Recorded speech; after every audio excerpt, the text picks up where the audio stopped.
আমার কিচেনের একটা ভিডিও শেয়ার করতে যাচ্ছি। শুরুতেই আমি আমার কিচেনের মূল দরজাটা দেখিয়ে দিচ্ছি। আমার ডাইনিং থেকে ঢুকতে এই দরজাটা দিয়ে ঢুকি। হাতের বাম পাশে আছে এখানে হিটার। আমার বাসায় যেহেতু সিলিন্ডার গ্যাস, তো আমি হিটারটাকে এই ড্রয়ারটার উপর রেখেছি। এই ড্রয়ারটা আমি কিনেছিলাম আসলে পেঁয়াজ রসুন রাখার জন্য। তো এটাতে আমার পেঁয়াজ রসুন রাখা হয় না আসলে, কারণ এটার মধ্যে আমার যেহেতু রান্নাঘর ইন্টেরিয়ার ডিজাইন নেই, কোনো ড্রয়ার বা তাকের ব্যবস্থা নেই, তো সেই জন্য এটার মধ্যে সব আমি আমার প্রয়োজনীয় জিনিসগুলো রেখেছি প্রত্যেকটা ড্রয়ারে।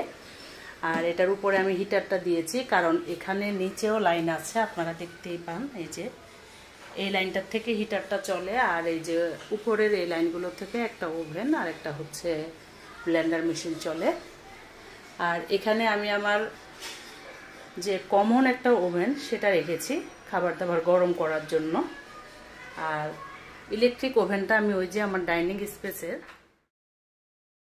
রেখেছি, কারণ জায়গা হচ্ছিল না। আর এটা আমার ছোট্ট স্ট্যান্ডটা ভিডিও করার জন্য। এটা আমার হচ্ছে বারান্দার মতোই, কিন্তু দরজাটা পুরো ওপেন করা যায়। আমি এখানে দাঁড়িয়ে দাঁড়িয়ে এই টেবিলটাতে ভিডিও করি আপনাদের জন্য। এই পাশে ফ্রিজটা রেখেছি। এটা একটা বেডরুম আর ডাইনিং রুম। ডাইনিং থেকে ঢুকে এখানে এসে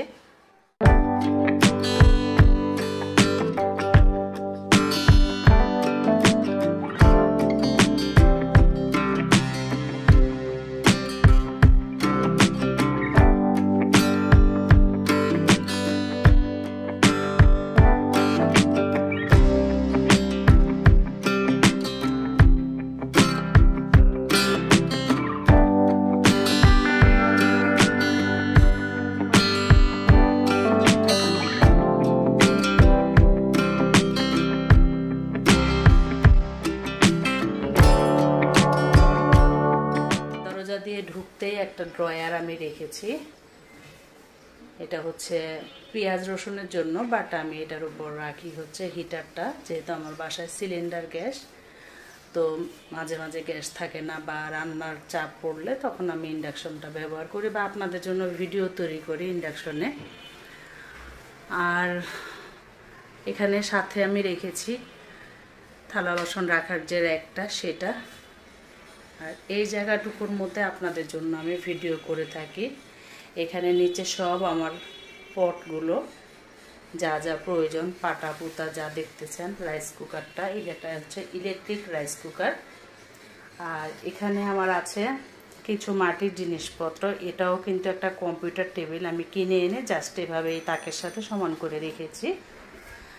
এখানে হচ্ছে রুটি মেকার।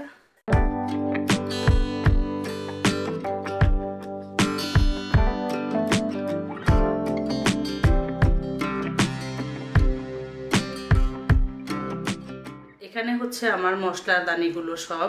এখানে অনেক ধরনের মশলা আছে। আমি যেহেতু ইউটিউবার, আমার প্রচুর মশলা প্রয়োজন হয়। এক নজরে আপনাদের একটু দেখিয়ে দিচ্ছি। এই স্ট্যান্ডটা আমি এখানে ওয়ালটা ছিদ্রি করে লাগিয়েছি। আর এই যে দেখেন কিভাবে রেখেছি সব। এগুলো সেই কাঠিগুলো যেগুলোতে আমি আমার রেসিপিগুলো আর কি করি। আর এগুলো আবার সরালে পিছন থেকে দেখেন অনেক প্রোডাক্ট আছে পিছনে, অনেক মশলা। তো একটু সরিয়ে আপনাদের দেখাচ্ছি। কেউ ধৈর্য হারা হবে না, একটু দেখে নিন। এখানে সব মশলাগুলো অবশ্যই দেখে নিশ্চয়ই চিনতে পারছেন যে এই মশলাগুলো। আমি যেহেতু ইউটিউবার, আমার রেসিপি করতে গেলে অনেক মশলার প্রয়োজন হয়। তো এখানে কিছু রেখেছি, কিছু ডিপে রেখেছি, আবার কিছু নর্মাল ফ্রিজে রেখেছি। আর এগুলো হচ্ছে কমন মশলা। এটা হলুদ, এটা হচ্ছে মরিচ, আর এটা হচ্ছে ধনিয়া, এটা হচ্ছে জিরার গুঁড়া। এই প্রত্যেকটা বক্স আমার টাপারওয়্যারের। আমি খুব টাপারওয়্যারকে ভালোবাসি।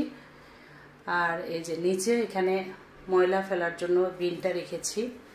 আর আমার চুলার পাশে এইটুকু জায়গা আছে, এখানে আমি ছোট্ট ক্যামেরা স্ট্যান্ডটা রাখি। অর্থাৎ এখানে মোবাইল রেখে তারপর আমি ভিডিওটা করি। আর এই হচ্ছে আমার চুলাটা। এখানে উপরে হচ্ছে আমার কিচেন হুডটা। আজকেই মাত্র আমি কিচেন হুডটা পরিষ্কার করেছি। কিচেন হুড এবং চুলা একসাথে পরিষ্কার করেছিলাম।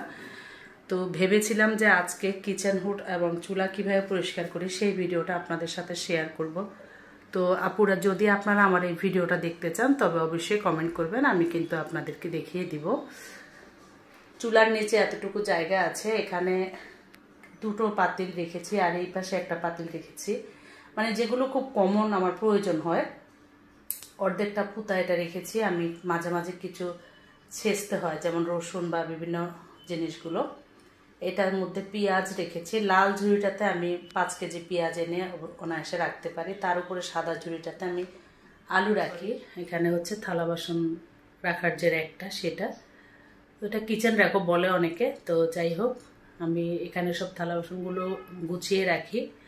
চপিং বোর্ড, তার পিছনে একটা ছোট্ট ট্রে, আর এখানে প্রয়োজনীয় জিনিসগুলো এভাবে রেখেছি। এই যে তাকটুকু খালি রেখেছি, ঠিক এইটুকু জায়গার মধ্যে ভিডিও করে আপনাদের জন্য শেয়ার করে থাকি। আর এই হচ্ছে নিচে আমার সব কৌটাগুলো, অর্থাৎ পাত্রগুলো যেগুলোতে জিনিস বিভিন্ন রাখতে হয়, আর পাটা পুতা। আর এই যে ওভেন র্যাকটা, এই র্যাকের মধ্যে আমি প্রয়োজনীয় জিনিসপত্রগুলো রেখেছি। দেখুন, দুধ, চা পাতা, চিনি হতে যত প্রয়োজনীয় আমাদের সংসারে লাগে সবগুলো রেখেছি। আর এ পাশে হচ্ছে চামচ, খুরচুন, স্প্যাচুলা এগুলো রাখার জন্য, ডালঘুটনি, বেলুন। এখানে দুটো আমার স্ট্যান্ড আছে, সেই স্ট্যান্ডে রেখেছি এগুলো সব। তো এখানে একটু ফাঁকা জায়গা আছে, আমি ভাবলাম এটুকু কাজে লাগিয়ে দিই। আর এটা সামনে আনলাম না, যেহেতু আমার ভিডিও করতে অনেক জায়গার প্রয়োজন হয়ে যায়। আর এখানে আমার ব্লেন্ডার মেশিনের জগটা, 3টে জগ আমার একটা ভেঙে গিয়েছে। আর উপরে দেখেন আমি প্রতিটা পয়েন্ট ছিদ্র করে নিয়ে আমি এগুলো এভাবে ঝুলিয়ে রেখেছি। আর এই তারটা আমার প্রয়োজন হয় যখন আমি তারটা সামনে টেনে এনে রান্না করি। এই যে দেখতেই পাচ্ছেন সব কিছু উপরে এভাবে কিন্তু ঝুলিয়ে দিয়েছি। আর আমার গরম লাগে বিধায় আমি কিন্তু এভাবে একটা ফ্যান লাগিয়ে নিয়েছি। উপরে বড় বড় কিছু পাতিল রেখেছি, আমি তো খুব বেশি পাতিল কিনি না, আমার বেশিরভাগ ফ্রাই প্যান এই জাতীয় জিনিস। আর এখানে জানালার মধ্যে আমি রড দিয়ে এস বানিয়ে নিয়ে তারপরে এই জিনিসগুলো এভাবে রেখেছি। তো একটু আপনাদের এক নজরে দেখিয়ে দিচ্ছি, দেখুন।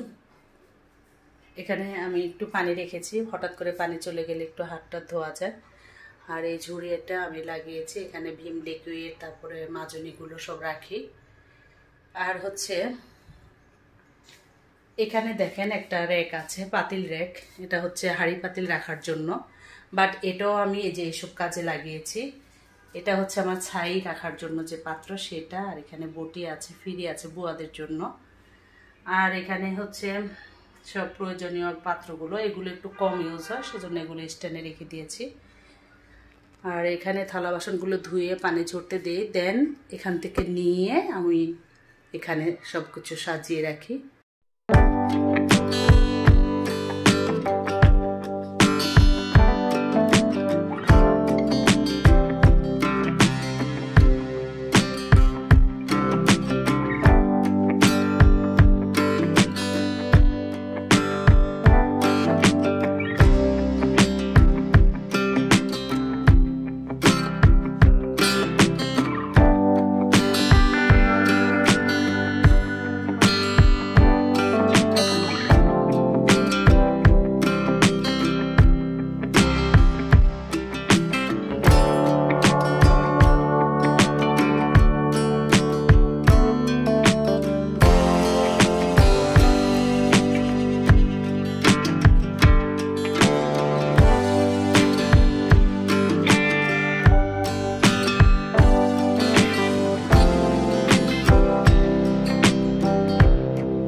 দেখাচ্ছি, এটা হচ্ছে আমার হাত মোছার তাওয়ালটা। প্রত্যেকটা মেকার আমি এখানে রেখে দিয়েছি, আর কিছু মাটির জিনিসপত্র, টিফিন ক্যারিয়ার।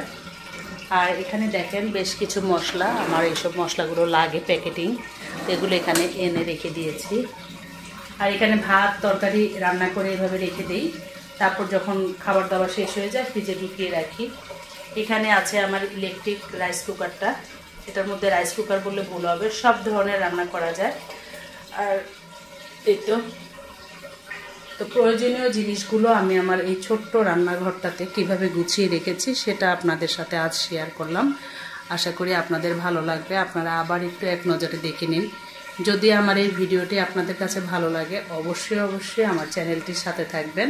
আর কেমন লেগেছে আমার এই রান্নাঘরের ভিডিওটা আপনারা আমাকে একটু জানাবেন। সব কিছুই আপনাদের সাথে শেয়ার করেছি, আশা করি আপনাদের ভালো লাগবে। আপনারা আমার এখান থেকে কিছু না কিছু আইডিয়া পাবেন কিভাবে আসলে আপনারা আপনাদের কিচেনটাকে অর্গানাইজেশন করবেন। আর এই ধরনের ভিডিও আমার এত ভালো লাগে আমি বুঝাতে পারবো না আপনাদেরকে, আমার খুব ভালো লাগে। আশা করি আপনাদের ভালো লেগেছে। কমেন্ট করে অবশ্যই জানাবেন।